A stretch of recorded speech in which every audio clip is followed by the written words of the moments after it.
Hello and welcome everyone. आपका इस BSc ज्ञान सागर में भरपूर स्वागत है। तो आज से हम पढ़ेंगे बीएससी फर्स्ट सेमेस्टर में केमिस्ट्री का यूनिट 5। पिछली क्लासों में हमने देखा था कि जियोलॉजी का यूनिट 5 कंप्लीट हो गया था। तो आज से हम देखेंगे केमिस्ट्री के यूनिट 5 में क्या क्या पढ़ना है। तो आज से हम केमिस्ट्री की यूनिट 5 की तरफ आगे बढ़ेंगे, जिसमें हम मोस्ट इंपॉर्टेंट टॉपिक के बारे में अध्ययन करेंगे केमिस्ट्री के। तो आज हम देखेंगे इस वीडियो में एरो नोटेशन क्या होता है, जो कि मोस्ट इंपॉर्टेंट है, शॉर्ट या वेरी शॉर्ट में पूछा जाता है ये टॉपिक। तो आज हम देखते हैं एरो नोटेशन। केमिस्ट्री यूनिट 5 का फर्स्ट टॉपिक है एरो नोटेशन। तो आज हम इसको देखेंगे। इस वीडियो के लास्ट तक बने रहिए, क्योंकि इसमें आप लोगों को एरो नोटेशन के बारे में बहुत ही अच्छी जानकारी दी गई है एंड बहुत ही सरल शब्दों में समझाया गया है। तो हम देखते हैं एरो नोटेशन क्या होता है। देख सकते हैं हमने कितने अच्छे से आप लोगों के लिए ये वीडियो बनाया है लिखकर अपने हाथों से। तो एरो नोटेशन के बारे में हम सबसे आगे देखेंगे। एरो नोटेशन फर्स्ट है स्ट्रेट एरो,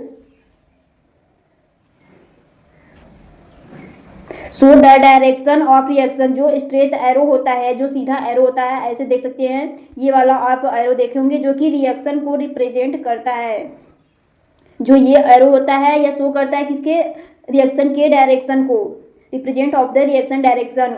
कौन सा, स्ट्रेट एरो रिप्रेजेंट करता है। हम देखेंगे second double headed straight arrow, जो कि दोनों तरफ आप देख सकते हैं हुंडी जैसा बना हुआ है, दोनों तरफ एरो लगा हुआ है। इधर फर्स्ट वाले में एक तरफ एरो लगा हुआ था, लेकिन सेकेंड वाले में दोनों तरफ एरो लगा, इसलिए हम डबल हैंडेड स्ट्रेट एरो कहते हैं, क्योंकि ये सीधा स्ट्रेट एरो कहते हैं। जो कि यूज करता है शो ऑफ रेजोनेंस, जो कि रेजोनेंस के स्ट्रक्चर को शो करता है। देखे होंगे आप लोग अगर रेजोनेंस में, तो यही एरो लगा होता है। जैसे कि एक बेंजीन इधर बना है और एक इधर, ये रेजोनेंस के स्ट्रक्चर को शो करता है, दोनों साइड दो एरो, जो डबल स्टैंडर्ड एरो होता है। थर्ड है हाफ हैंडेड स्ट्रेट एरो, ये भी सीधा होता है, लेकिन इसमें हाफ देख सकते हैं, दोनों साइड इसमें एरो का चिन्ह नहीं लगा हुआ है, आधा इधर और आधा इसमें। सो द इक्विलिब्रियम, इक्विलिब्रियम का अर्थ होता है साम्यावस्था। ये इक्विलिब्रियम को शो करता है, जो हाफ हैंडेड एरो होता है, साम्यावस्था। जैसे हम देख सकते हैं एग्जांपल में कि वाटर, जो वाटर होता है वह बर्फ में चेंज होता है, फिर बर्फ में से चेंज होकर वह वाटर पानी में चेंज हो जाता है, जिसे हम इक्विलिब्रियम कह सकते हैं, साम्यावस्था कह सकते हैं। जो कि वाटर होता है वह टेम्परेचर माइनस में जाएगा तो वह बर्फ में चेंज होगा, और टेम्परेचर अगर प्लस में रहेगा तो वह वाटर में चेंज हो जाएगा। इसी कहते हैं इक्विलिब्रियम साम्यावस्था है यह। इसीलिए अगर वाटर है तो वह बर्फ में भी चेंज हो सकता है, वाटर में से बर्फ में से वाटर में चेंज हो सकता है। ये डबल हाफ हैंडेड एरो होता है, इसमें यही बताया जाता है। अब हम देखेंगे 4 कर्व एरो। जो कर्व एरो होता है यह हेट्रोलिटिक बॉन्ड फ्यूजन को रिप्रेजेंट करता है, जिसमें कि हेट्रोलिटिक बॉन्ड फ्यूजन में यहाँ बताया जाता है कि जो हेट्रोलिटिक बॉन्ड फ्यूजन होता है उसमें अगर दो एग्जाम्पल, अगर H है, अगर इसने 2 इलेक्ट्रॉन साझा किया है तो जो एक हाइड्रोजन है दोनों इलेक्ट्रॉन लेकर चला जाएगा, इस पे माइनस चार्ज और इस पे प्लस चार्ज आ जाएगा। इसमें बताया जाता है कि जो कर्व एरो होता है इसमें जो एक मॉलिक्यूल होता है वो दोनों इलेक्ट्रॉन लेकर चला जाता है। अब हम देखेंगे 5 be handed of half handed curve arrow, so the homolytic fusion जो होता है यह by handed of half handed curve arrow, जो कि देख सकते हैं ऐसे बना है, यह होमोलिटिक बॉन्ड फ्यूजन को रिप्रेजेंट करता है। जो होमोलिटिक बॉन्ड फ्यूजन होता है इसमें 2 हाइड्रोजन अगर साझा करें, देख सकते हैं अगर यह Cl है, इन दोनों ने अपना इलेक्ट्रॉन साझा किया है, तो जो दोनों अपना इलेक्ट्रॉन लेकर चले जाएंगे, तो जो होमोलिटिक बॉन्ड फ्यूजन होता है जो कि बाई हैंडेड एरो, ये एरो रिप्रेजेंट करता है होमोलिटिक बॉन्ड फ्यूजन को, और जो कर्व एरो होता है यह हेट्रोलिटिक बॉन्ड फ्यूजन को रिप्रेजेंट करता है। तो अब हम देखेंगे type of bond fusion. First है होमोलिटिक बॉन्ड फ्यूजन, जिसके बारे में भी हम एरो के बारे में बात कर रहे थे एरो नोटेशन में, जिसमें हमने देखा कि एग्जाम्पल में दिया था homolytic bond fusion and heterolytic. तो हम देखेंगे homolytic bond fusion. The breaking of a covalent bond is such a way that both atoms separate, taking an electron each, called homolytic bond fusion, and this process is called homolysis. 2 free radicals are produced in this process. Homolytic bond fusion में बताया गया कि किसी covalent bond के इस प्रकार break होने की दोनों एक इलेक्ट्रॉन लेकर अलग अलग हो जाते हैं, जिसे हम होमोलिटिक बॉन्ड फ्यूजन कहते हैं। यहाँ होमोलिटिक बॉन्ड फ्यूजन में बताया गया है कि किसी कोवैलेंट बॉन्ड के इस प्रकार ब्रेक होने की प्रक्रिया, जो कोवैलेंट बॉन्ड है उसमें इस प्रकार ब्रेक होंगे कि जो दोनों एटम होंगे अपना एक एक इलेक्ट्रॉन लेकर अब चले जाएंगे, जिसे हम होमोलिटिक बॉन्ड फ्यूजन कहते हैं। और इस प्रोसेस को हम होमोलाइसिस कहते हैं। जो ये प्रक्रिया होती है इसे होमोलाइसिस कहते हैं। इस प्रोसेस में दो फ्री रेडिकल प्रोड्यूस होते हैं। जो होमोलिटिक बॉन्ड फ्यूजन होता है इसमें दो फ्री रेडिकल प्रोड्यूस होते हैं और इस प्रक्रिया को होमोलाइसिस कहते हैं। यहाँ बताया गया है कि जो दो एटम होंगे वह दोनों अपना अपना इलेक्ट्रॉन लेकर चले जाएंगे। ब्रेक होगा, इसमें जो ब्रेक होगा बॉन्ड, दोनों एटम होंगे अपना अपना इलेक्ट्रॉन लेकर चले जाएंगे, जिसे इस प्रोसेस को होमोलाइसिस कहते हैं। एग्जाम्पल में हम देखेंगे CH3 जिसे एथेन कहते हैं हम।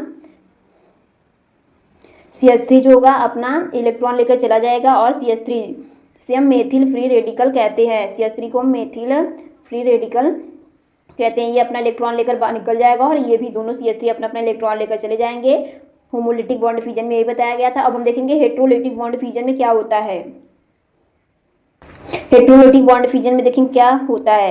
ए covalent bond break in such a way that the same atom receive both electron. Heterolytic bond fusion में बताया गया है कि कोवैलेंट बॉन्ड इस प्रकार से ब्रेक होता है कि बॉन्ड से जुड़े एक ही एटम को दोनों इलेक्ट्रॉन प्राप्त होते हैं। यहाँ जो हेट्रोलिटिक बॉन्ड फ्यूजन होता है इसमें कि बताया गया कि कोवैलेंट जो होता है उसका बॉन्ड इस प्रकार ब्रेक होता है। जो कोवैलेंट बॉन्ड होता है उसका बॉन्ड इस प्रकार ब्रेक होता है कि जो इलेक्ट्रॉन होता है, जो एटम होता है वह दोनों इलेक्ट्रॉन लेकर चला जाता है। जो दो एटम्स होंगे उसमें का जो इलेक्ट्रॉन साझा किए रहेंगे, दो एटम होंगे इलेक्ट्रॉन साझा किएंगे, लेकिन जो इन दोनों का इलेक्ट्रॉन अगर इसमें कोवैलेंट बॉन्ड जो होगा वो ब्रेक होगा तो कोई एक एटम ही है दोनों इलेक्ट्रॉन लेकर चला जाता है। हेट्रोलिटिक बॉन्ड फ्यूजन में बताया गया है कि अगर कोवैलेंट बॉन्ड इसमें इस प्रकार से ब्रेक होता है कि कोई एक एटम दोनों इलेक्ट्रॉन लेकर चला जाता है। हम देखेंगे हेट्रोलिटिक बॉन्ड फ्यूजन का एग्जांपल CH3Br। इसका रिएक्शन देख सकते हैं CH3 plus Br minus anion और केटायन। देख सकते हैं केटायन पर प्लस चार्ज होता है और एनायन पर माइनस चार्ज। तो जो CH3 है उसका एक इलेक्ट्रॉन Br लेकर चला आएगा, ब्रोमीन लेकर चला जाएगा, इसलिए इस पर माइनस चार्ज है। और जो CH3 है प्लस चार्ज आ गया क्योंकि ये ऋणायन हो गया, क्योंकि यह एक इलेक्ट्रॉन CH3 का ले रहा है Br ब्रोमीन, इसलिए इस पर माइनस चार्ज और CH3 एक इलेक्ट्रॉन दे दिया इसलिए प्लस चार्ज आ गया इस पर। तो हमने देखा कि हेट्रोलिटिक बॉन्ड फ्यूजन में कैसे इस एरो के माध्यम से देखे कि इसमें कैसे दोनों इलेक्ट्रॉन लेकर चला जाता है। इसमें कर्व एरो होता है जो कि दोनों इलेक्ट्रॉन लेकर चला जाता है हेट्रोलिटिक बॉन्ड फ्यूजन में। तो इसमें जो एरो होगा कर्व एरो होगा। नॉर्मली हम दिखा देते हैं लेकिन कर्व एरो होना चाहिए वहाँ पे। और जो होमोलिटिक बॉन्ड फ्यूजन था इसमें ये एरो होना चाहिए bi handed of half handed curve arrow होना चाहिए होमोलिटिक बॉन्ड फ्यूजन में। In this process a cation and anion are formed. इस प्रोसेस में एक केटायन और एक एनायन का फॉर्मेशन होता है। जो सेकंड में हेट्रोलिटिक बॉन्ड फ्यूजन में बताया गया है कि इसमें इस प्रोसेस में एक केटायन और एक एनायन का फॉर्मेशन होता है, निर्माण होता है। देख सकते हैं एक केटायन एंड एक एनायन का फॉर्मेशन निर्माण हो रहा है। तो आज इस वीडियो में इतना ही। आप लोग इस वीडियो का स्क्रीनशॉट ले लीजिए। अगर आप लोग को इस वीडियो में इस लेक्चर में कोई कन्फ्यूजन है तो कमेंट बॉक्स में कमेंट जरूर करें।